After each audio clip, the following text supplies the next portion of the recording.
بسم الله الرحمن الرحيم وعندك استيال كسر هذا برنامج جارة وأنكو إيجي نسعدال أيمان تدقمد البلد حاوي قبل كده كتاجين وردي وهو قامين وزير كوزارة دقاشانديق الصومالية جنرال عبد القادر شاعلي ديني وحانا برنامج كيديس وتبيني أنا جوا شافي عبد النور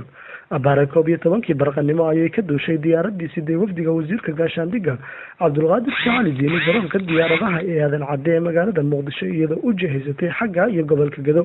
ومالمihii la soo dhaafay ay ka taagnayd caqabad la xiriirtay darbi ay dowladda Kenya dhismihiisa ka bilowday gudaha Soomaaliya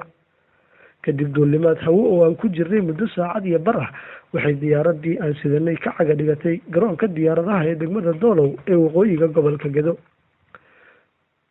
waqti yar oo xog waraysi iyo kala warqaadasho ah oo ay wafdiga la sameeyeen maamulka iyo shacabka degmada Doolow waxay u keenteen dhinaca degmada Balad Xaawo iyadoo halkaasina ay ku soo dhaweeyeen mas'uuliyiin u horkacayay gudoomiyaha degmada Balad Xaawo Colonel Yusuf Maxamed Cabdulqaadir Yusuf Kanti iyo dadweynaha reer Balad Xaawo oo lulayay caleemo qoyan oo u riyaaqsanaa wafdigan heerka qaran ee soo gaaray degmada Balad Xaawo xubnaha wafdiga gaaray degmada Balad Xaawo ee uu hogaaminayay sareeyagaas Cabdulqaadir Shaacali Diini wasiirka wasaaradda gaashaandhigga waxaa qayb ka mudanayaal ka kala socday labada guddi ee baarlamaanka u qaabilsan arrimaha dibadda arrimaha difaaca iyo guddiga arrimaha gudaha iyo federaalka waxaana mudanayaasha kala matalayay saddexdaasi guddi kamid ah gudoomiyaha guddiga difaaca ee baarlamaanka xildhibaan Xuseen Carab Ciise gudoomiye ku-xigeenka guddiga arrimaha dibadda Professor Maxamed Cumar Talxa gudoomiye ku-xigeenka guddiga arrimaha gudaha ee baarlamaanka xildhibaan Daahir Amiin Jeesow iyo sidoo kale xildhibaano ka tirsan baarlamaanka oo ka soo jeeda gobolka Gedo oo ay kamid yihiin xildhibaan Nuur Faarax Jaamac Baadiyow xildhibaan Maxamuud Cali Magan xildhibaan Cabdirashiid Suufi Deerow xildhibaan Cabdi Fataax Nuur Mataan iyo mas'uuliyiin ka socotay xafiiska ra'iisul wasaaraha wafdiga ayaa fagaara argo ee degmada Balad Xaawo waxay kula hadleen shacabka degmada iyagoo uga mahadceliyay soo dhaweynta diiran ay u sameeyeen sidoo kale waxay ka warbixiyeen ujeedka socdaalkooda xildhibaan Maxamuud Cali Magan oo hadalka ku hormaray ayaa mahadcelin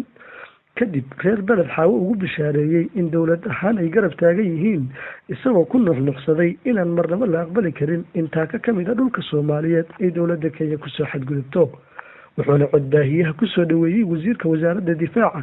General Cabdulqaadir Shaacali Diini oo isagu dhinaciisa sheegay in Balad Xaawo ay u yimaadeen qiimeyn iyo ukuurgelid ay ku sameeyaan xadgudubka la sheegay in dowladda Kenya ay ku sameysay xadka ay wadaagaan labada dal sidoo kale wafdiga ayaa u dhaqaaqay halka uu muranka ka taagan yahay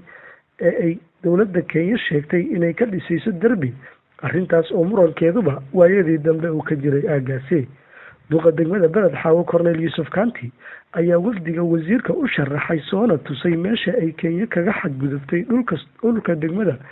uu gudoomiyaha ka yahay isagoo tusay halkii ay ahaan jirtay xuduudii ay gumaystihii Ingiriiska iyo Talyaaniga uga dhigeen xad kala qaybiya dalalka Soomaaliya iyo Kenya taas oo fajac yaab ku noqotay wasiirka iyo wafdigiisa markii ay arkeen dhul ballaarsi ku siman 1 kiiloomitir iyo bar in dowladda Kenya ay ka soo talowday xadkii hore loo dejiyay mudanayaasha matalayay guddiyada baarlamaanka ee arrintan qusayso ayaa dhinacooda ka sheekeeyay tallaabada ay qaadi doonaan markay indhahooda ku soo arkeen xadgudubka ay Kenya ku soo sameysay wadanka Soomaaliya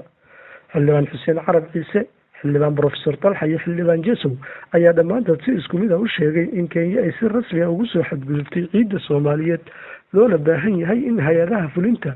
iyo garsoorka inay qaataan doorkii loo baahnaa taabadalkeedana ay iyagu ku taageerayaan dhammaan wixii sharciyad u baahan iyo meelmarin wasiirka gaashaandhigga sareeyagaas Cabdulqaadir Shaacali Diini ayaa dhinaciisa hoosta ka xareeqay in golaha wasiirada uu warbixin ka siin doono wixii uu maanta indhihiisa ku soo arkay una dabageli doono fulinta waxyaabaha ay isla meel dhigaan hay'adaha kala gedisan ee dalka ka jira gabagabadii wafdiga wasiir Diini ayaa dib ugu soo laabtay degmada Doolow waxaana la filayaa inay maalinimada baritaa dib ugu laaban doonaan magaalada Muqdisho oo ah fadhiga dowladda dhexe labana oga tallaabada ay hay'adaha dastuuriga ah ay arrinkan ka qaadan doonaan inkastoo hore baarlamaanka federaalka uu cod aqlabiyad leh kaga hor yimid dhul ballaarsiga ay Kenya ka wado xadka ay la wadaagto Soomaaliya Doolow waxaa caawa ka socda kulamo iyo wada tashiyo horudhac ah oo ay leeyihiin siyaasiyiin ay degmadan kulmisay kuwaas oo ka arrinsanaya sida ugu macquulsan ee looga falcelin karo xadgudubka qaawan ee xukuumadda Nairobi ka wado gudaha Soomaaliya.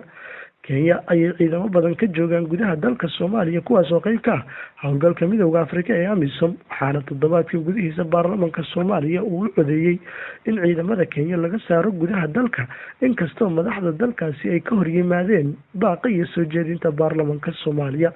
Si kastaba ha ahaatee, waa wafdigii ugu sarreeyay uguna miisaanka cuslaa ee soo gaara degmada Beled Xaawo tan iyo wixii ka dambeeyey burburkii dowladdii dhexe ee dalka sanadku markuu ahaa 1991. waxaan intaas ku soo afmeeraya warbixin aan idinkaga diyaariyey socdaalka wasiirka gaashaandhigga jenaraal cabdiqaadir sheekh cali diin iyo wafdigiisa ay maanta ku yimaadeen gobolka Gedo. waxaana barnaamijka idiin soo diyaariyey halkanna idinkaga soo tabinayay anigoo ah Shaafici Cabdinuur. tan iyo kulankeena dambana nabadgelyo.